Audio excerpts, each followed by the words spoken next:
चूला देवी। देखिए, देवराज ब्राह्मण चोरी करने के बाद भी भगवान शंकर के धाम गया है। उसका एक कारण था कि देवराज ब्राह्मण की माता एक लोटा जल शिव को समर्पित करती थी। कितना जल? जम के बोलिए जरा। एक लोटा। और आप सबको कहूंगा, शिव मंदिर में प्रतिदिन एक लोटा पानी, एक लोटा जल अवश्य अवश्य चढ़ाना।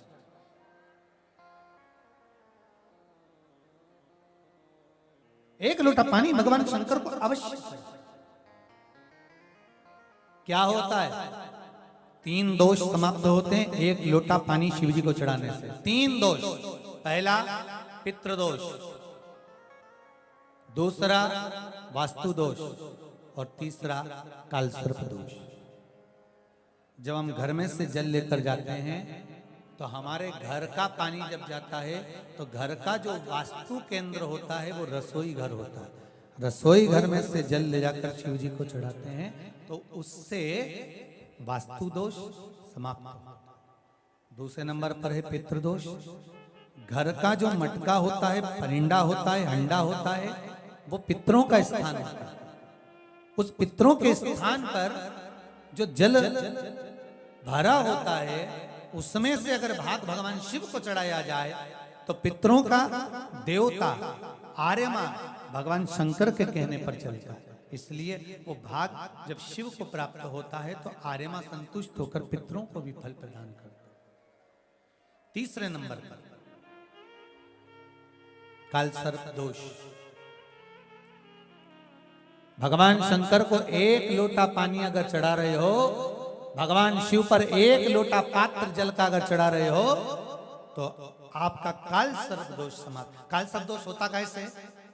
शंकर भगवान का चढ़ा हुआ जल तुलसी जी में चढ़ाने से पत्रिका में कालसर्प दोष हो जाता है।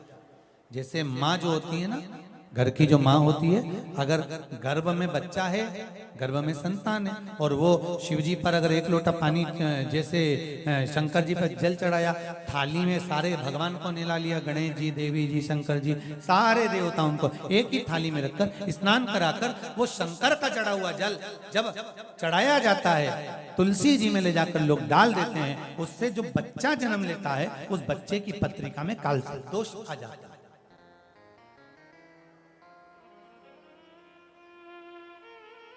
इसलिए शिव महापुराण की कथा कहती है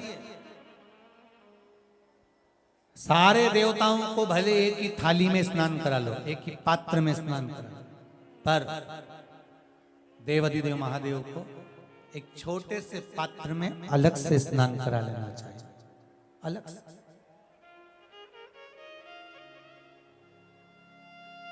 और उस पात्र का जल शिव जी को समर्पित करा हुआ जल तुलसी जी में नहीं डालना। तुम्हारे घर में जो पौधा हो, जो पौधा हो आप उसको उसमें समर्पित कर दो। जैसे बेलपत्री चढ़ाने के बाद जल चढ़ाना या जल चढ़ाकर बेलपत्र चढ़ाना। एक पत्र है, बड़ा सुंदर है, छोटा सा भाव, प्रश्न अच्छा है, आप सबके हित का।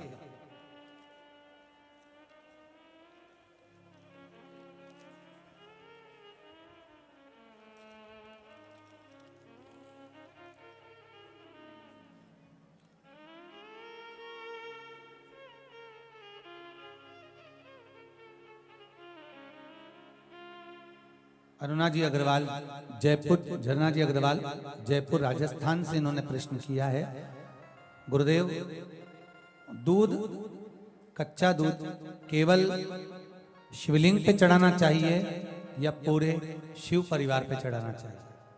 प्रश्न अच्छा है। और शिव महापुराण की कथा रुद्राक्ष उत्सव चल रहा है तो आप उसको समझें। दूध केवल शिवलिंग पे चढ़ाना चाहिए या जो शिवलिंग के आसपास में सभी परिवार विराजमान होता है उस पे भी चढ़ाना चाहिए? अगर लिंग पुराण आप उठाकर देखेंगे तो लिंग पुराण में एक बड़ा सुंदर संवाद आता है जिसमें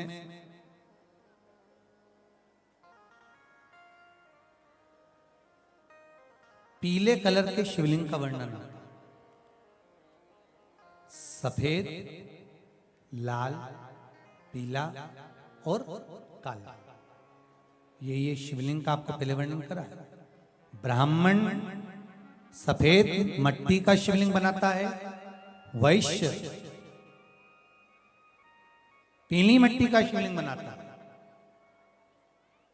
क्षत्रिय लाल मट्टी का शिवलिंग का निर्माण करता है, शूद्र काली मट्टी का शिवलिंग का निर्माण करता है।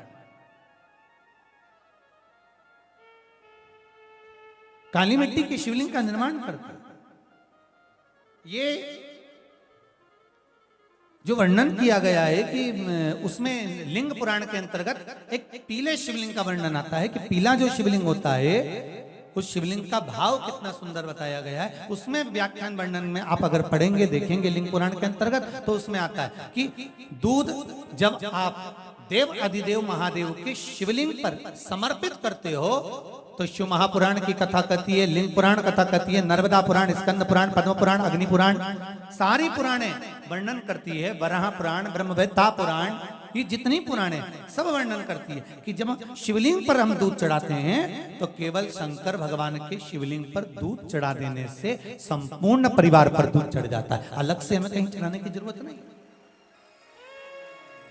अलग से हमें कहीं दूध ले जाकर चढ़ाने की जरूरत नहीं कि हमें गणेश जी को अलग से चढ़ाना पड़ेगा, देवी जी को अलग से चढ़ाना पड़ेगा, कार्तिकेय जी को अलग से चढ़ाना पड़ेगा या नंदी को अलग से चढ़ाना पड़ेगा। तो जो प्रश्न करा है धन्ना जी अग्रवाल जी ने, जयपुर राजस्थान से हैं, सुंदर प्रश्न करा है। और ये आपको ज्ञात होना चाहिए कि शंकर भगवान पर चढ़ाया गया थोड़ा सा भी दूध जल जो हम भगवान शिव को समर्पित कर रहे हैं वो केवल शिव के लिए नहीं रहता, केवल भगवान शंकर के लिए नहीं है, वो स्वयं 33 कोटि देवताओं को समर्पित हो जाता है। स्वयं 33 कोटि देवताओं को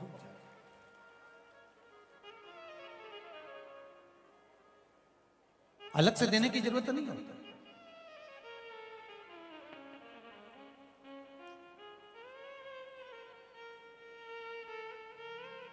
महाराज एक लोटा पानी, बेलपत्री आप शिवलिंग पर पहले चढ़ा रहे हैं, उसके बाद जल चढ़ा रहे हैं। दूसरा, जल चढ़ाने के बाद बेलपत्र चढ़ा रहे हैं। ये दो अलग अलग क्रम है शंकर भगवान के पूजन के। आप समझ लीजिएगा जरा, ये प्रसंग कभी नहीं आया, आज आया है तो उसको समझ लीजिए।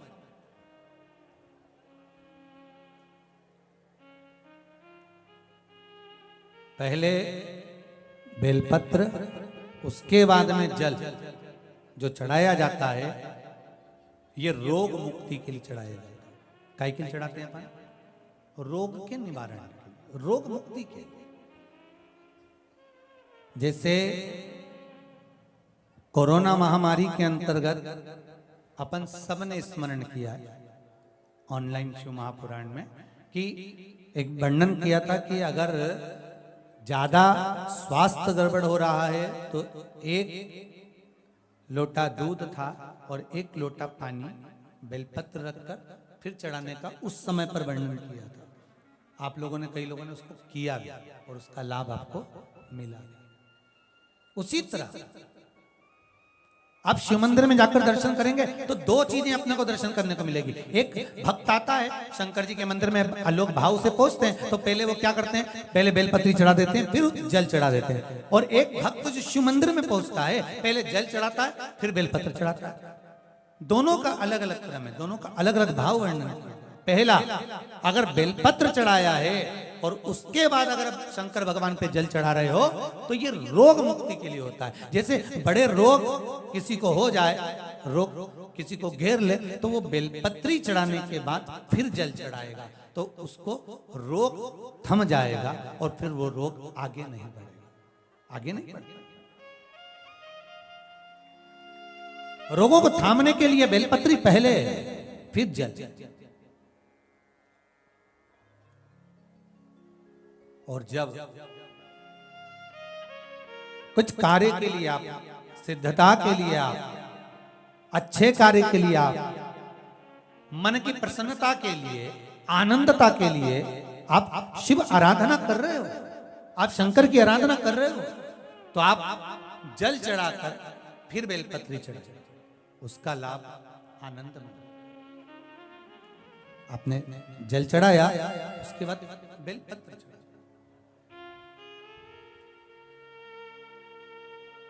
बस एक बात का स्मरण आपको होना चाहिए शिव महापुराण का, कि जब भी आप भगवान शंकर को बेलपत्र चढ़ाते हैं, बेलपत्र समर्पित करते हैं, बेलपत्र समर्पित करते समय प्रयास करा करें कि ये बेलपत्र को जब भी आप समर्पित करें, प्रयास करें कि बीच की जो पत्ती होती है बेलपत्र की, मध्य की जो पत्ती होती है, उसको अंगुष्ठ से पकड़ा जाए।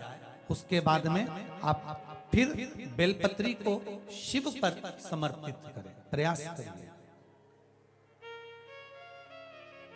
बेलपत्र जो हम भगवान शंकर को समर्पित करते हैं, उसका मध्य जो भाग होता है बेलपत्री का, जो 3 देवताओं का मध्य जो भाग होता है, उसको पकड़कर बेलपत्री को शिव को समर्पित करना चाहिए। पूर्व की कथाओं में यह भी वर्णन किया है कि बेलपत्री की डंडी का मुख कहां होना चाहिए। पूर्व की कथाओं में यह भी बताया गया है कि बेलपत्री की तीनों डंडियों के बीच में, तीनों पत्तियों के बीच में जो खाली जगह होती है, डंडी होती है, उसका क्या महत्व है, ये पूर्व की कथा में पहले बता चुके। पर आज जो क्रम चल रहा है कथा का, उसमें अपन जो समझ रहे हैं वो ये होना चाहिए कि आप किस कामना से जल चढ़ा रहे हैं, आपके जल चढ़ाने का क्रम क्या है। अगर आप रोग मुक्ति के लिए चढ़ा रहे हैं तो पहले बेलपत्र चढ़ेगी, फिर जल चढ़ेगा। आप कार्य सिद्धि के लिए चढ़ा रहे हैं, पहले जल चढ़ेगा, फिर बेलपत्र चढ़ेगी। और यदि कोई विशेष कार्य है आपका, जो आपको भगवान शंकर से जाकर कहना है, कोई विशेष कार्य, जैसे ब्रह्मलोक में ब्रह्मा है, वैकुंठ में भगवान विष्णु है, पर संसार सागर में, ब्रह्मांड में, मृत्यु लोक में अगर कोई देव है तो वो देव अधिदेव महादेव, वो देव अधिदेव महादेव, दूसरा नहीं।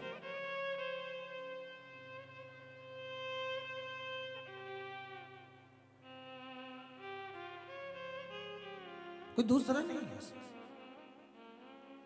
भगवान दया करना, मैं तेरे भरोसे हूँ। भोलेनाथ दया करना, मैं तेरे भरोसे हूँ। ना घर के भरोसे ना परिवार के भरोसे हो, सब गाइए। ना घर के भरोसे हो, ना परिवार के भरोसे हो। भोलेनाथ दया करना, मैं तेरे भरोसे हूँ। भोलेनाथ दया करना, मैं तेरे भरोसे हूँ। जिसको एक भरोसा होता है शंकर का, भगवान का एक भरोसा होता है, दिखता नहीं है, दिखता नहीं है। ना इनके भरोसे हूँ, ना उनके भरोसे हूँ, ना इनके भरोसे हूँ, ना उनके भरोसे हो। भोलेनाथ दया करना, मैं तेरे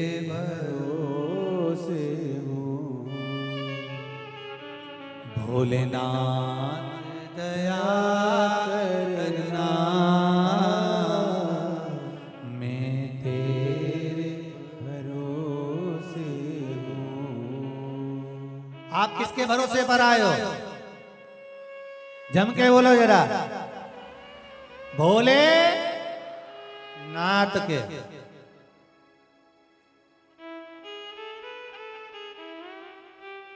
शिव के भरोसे, और जो उसके भरोसे पर रहता है फिर वो